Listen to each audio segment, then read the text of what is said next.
Masechet Baba Kama, résumé du Daf Membet.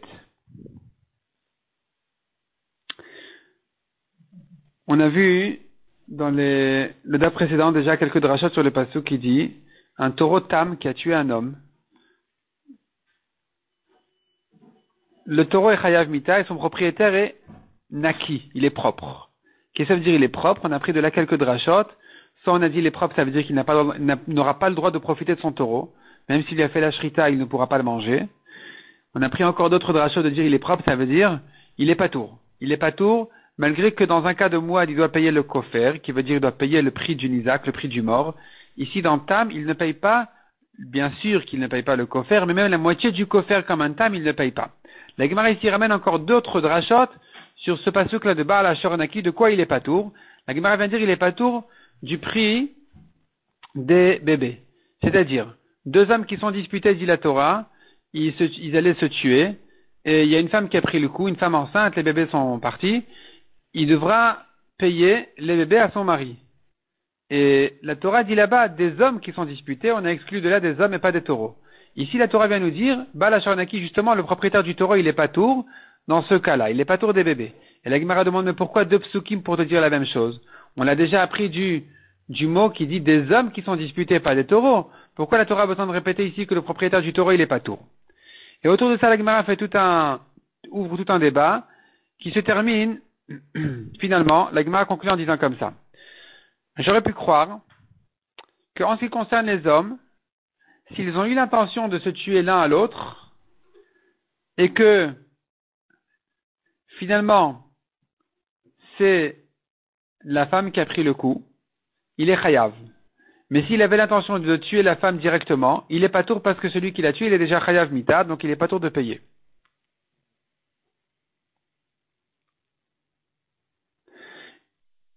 Les taureaux, la Torah dit donc des hommes et pas des taureaux, et j'aurais cru que c'est-à-dire que par rapport aux taureaux, même quand ils ont eu l'intention, même quand il a eu l'intention de tuer la femme, d'encorner la femme, il doit être chayav, parce qu'il n'y a pas de riyuv mita ici. C'est-à-dire sur le taureau, oui, bien sûr, mais sur l'homme, son propriétaire, n'est pas chayav mita pour le rendre patour d'argent.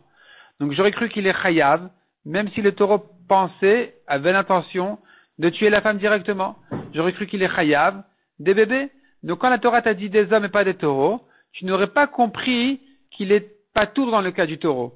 C'est pour ça que j'ai besoin de ce pasouk-là de Baal HaShoronaki pour te dire, le taureau tam, son propriétaire, il est patour.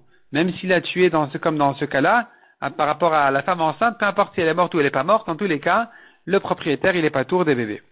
Autre dracha que la Gemara fait sur ce même pasuk-là de Baal HaShoronaki, il est patour pour un esclave. C'est-à-dire, alors que, en général, un taureau mouad qui a tué un esclave, le propriétaire, il est chayav de payer 30 slaim. S'il est tam, on ne sait pas ce qu'on aurait dû faire. La Torah vient te dire que le propriétaire, il est patour.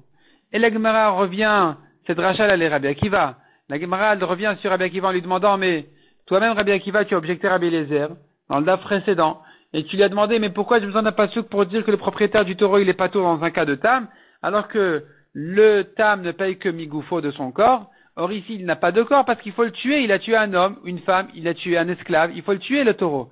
Donc il n'y a plus de taureau, il n'y a plus de corps. Évidemment qu'il est patour. Répond la Gemara, non. Rabbi Akiva aurait dit, il s'agit que le propriétaire lui a fait la shrita immédiatement avant même d'arriver au Beddin, et que donc le taureau n'a pas été encore interdit, parce que le Beddin n'a pas encore condamné le taureau. Et donc j'aurais pu croire qu'il payerait effectivement migoufo de sa viande, il devrait payer pour l'esclave. Bien là, tu aurais te dire qu'il est patour. Et la Gemara à nouveau ouvre tout un grand débat autour de ça. Rabbi Eliezer avait donné une autre réponse à Rabbi Akiva, qui disait qu'il y a des cas où le taureau il est patour de mita, il n'est pas chayav mita, et que sur ces cas-là on a eu besoin du pasuk pour te dire que il payera quand même pas le demi-kofer, il payera pas ici disons l'esclave, dans un cas exceptionnel où il n'est pas chayav mita comme dans le cas où il n'a pas eu l'intention de tuer l'homme, il pensait tuer une BMA par exemple. En tout cas, la Gemara finalement elle termine en disant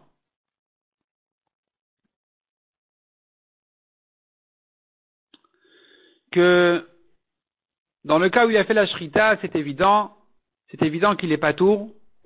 C'est évident qu'il est patour parce que, en principe, le taureau aurait dû être chayav mita. et même s'il s'est dépêché de lui faire la shrita avant, mais comme le taureau, quand il a tué cet esclave-là, il aurait dû être chayav mita, et donc il aurait dû être patour de payer à l'esclave, puisqu'il n'est que tam, qu'il ne paye que mi-goufo, il n'y a pas de goufo, ici il n'y a pas de corps, puisqu'il devrait être tué, ce taureau-là.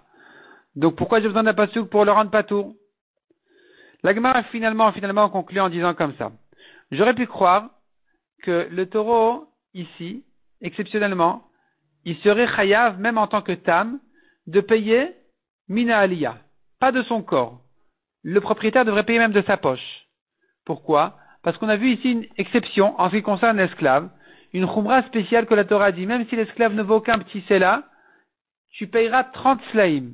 Donc peut-être qu'il payerait même mina aliyah, même si les tam il devrait payer, même si le taureau a été tué, le propriétaire devrait quand même être chayav. C'est pour ça que j'ai besoin de notre pasouk là, qui disait Balashor Naki, pour te dire il est patour. Le propriétaire il est patour. Quand son taureau a tué un esclave, un taureau tam qui a tué un esclave, le propriétaire, il est patour. C'est que s'il est mouad que la Torah a dit qu'il doit payer 30 slaim. Donc on conclut. Un taureau tam qui a tué un homme libre ou un esclave, il est patour. De même, une femme enceinte aussi, il est patour. S'il est mouad et qu'il a tué un homme, alors le propriétaire doit payer le kofer, qui veut dire le prix du mort, ou selon un Tana, le prix du propriétaire du taureau. S'il a tué un esclave, il paye 30 slaves.